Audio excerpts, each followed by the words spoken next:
Welcome to Book to Blueprint, where powerful books become practical blueprints for real life. You do not need more information, you need execution. This is Book to Blueprint. So, you've probably heard of Blue Ocean strategy, right? But has anyone ever actually shown you how to use it?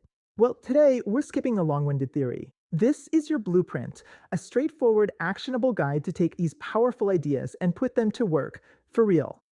Okay, let's just start with the raw numbers, because this really tells the whole story. Check this out. Research shows that a massive 86% of all new business launches are red ocean loops. That means they're just fighting for a piece of the existing pie. In all that effort, all that competition, it only brings in 39% of the profits. That's just where it gets interesting. That tiny little 14% of launches that created brand new blue oceans, well, they've raked in an incredible 61% of total profits. The message here couldn't be clearer. If you want serious game-changing growth, you gotta stop competing and start creating. So here's our game plan for today. First, we're gonna define the destination, that uncontested market space you're aiming for. Then we'll pop the hood and look at the engine that gets you there, value innovation. After that, we'll install the operating system, lay out a very clear 4-step action plan, top of that how to make success last, and finally, I show you the common traps you absolutely need to avoid. Let's get into it.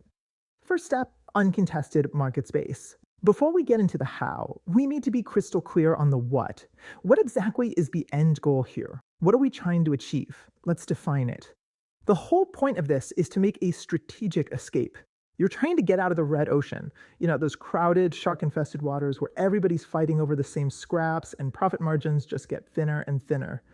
The goal is to sail out into a wide open blue ocean, a brand new uncontested market where you create all the demand and the competition becomes, well, completely irrelevant. So how in the world do you find or create a blue ocean like that? Well, this brings us to the absolute engine of the entire strategy. It's the one core concept that, once you get it, it changes how you see everything. It's called value innovation. It all boils down to a massive shift in how you think about strategy. For years, business schools have drilled the red ocean logic into us. You accept the market as it is, you pick a side, either you differentiate or you're low cost, and you just try to beat your rivals. Blue ocean strategy just takes that entire playbook and tosses it out the window. It's not about playing the existing game better. It's about creating a totally new game where you're the only one playing. And you do this through something called value innovation. This is the absolute heart of it. See, traditional strategy says you have to make a choice. You can give customers more value, but it's going to cost more, or you can give them decent value for a lower cost. Value innovation completely shatters that trade-off. The goal is to go after differentiation and low cost at the same time. You're creating a huge leap in value for your customers, while you're also finding clever ways to lower your costs. And that powerful combo is what unlocks brand new market space. Okay, we've got the core idea. Now it's time to install the operating system. These are the 5 guiding principles that are going to shape every single decision you make from here on out.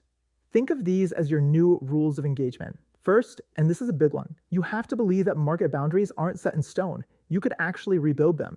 Second, stop getting lost in the weeds. Focus on the big strategic picture, not just the spreadsheets for your current business. Third, and this is so important, you've got to look beyond your current customers. The biggest opportunities are usually with non-customers, the people who are totally ignoring your industry right now.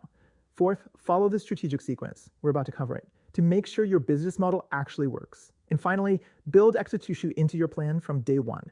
Don't just tack it on at the end and hope for the best. All right, this is where the rubber really meets the road.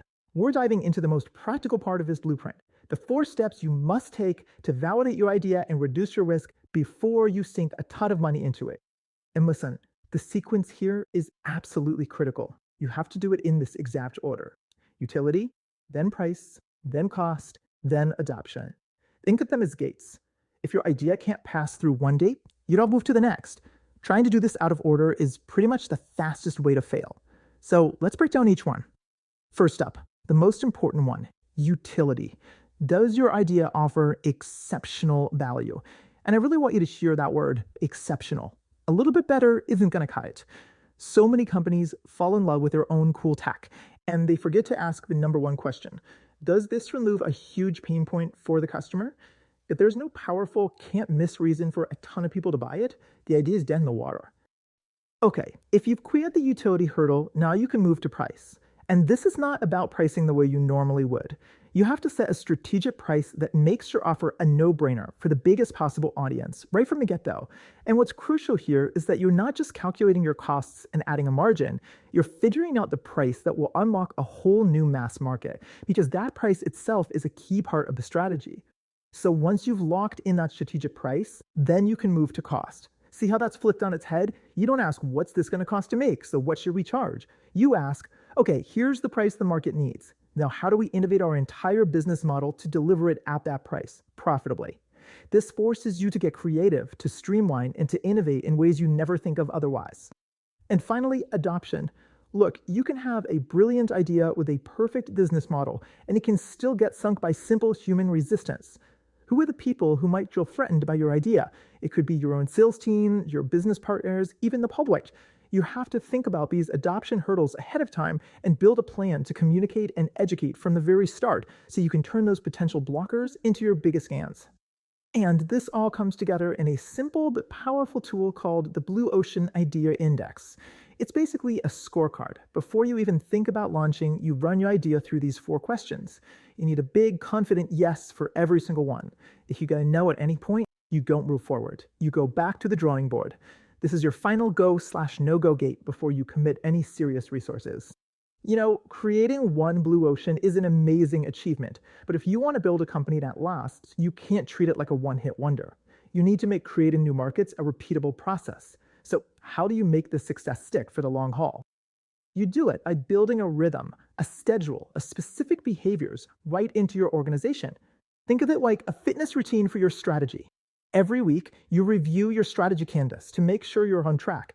Every month, you're actively looking at other industries for ideas. That's where the best opportunities hide. Every quarter, you're like a hawk, watching your competitors to see if they're starting to copy you. Are they well? And once a year, you hold a formal review to ask the tough question. Is a blue ocean getting crowded? Is it turning red? Because that's your signal that it's time to create the next one.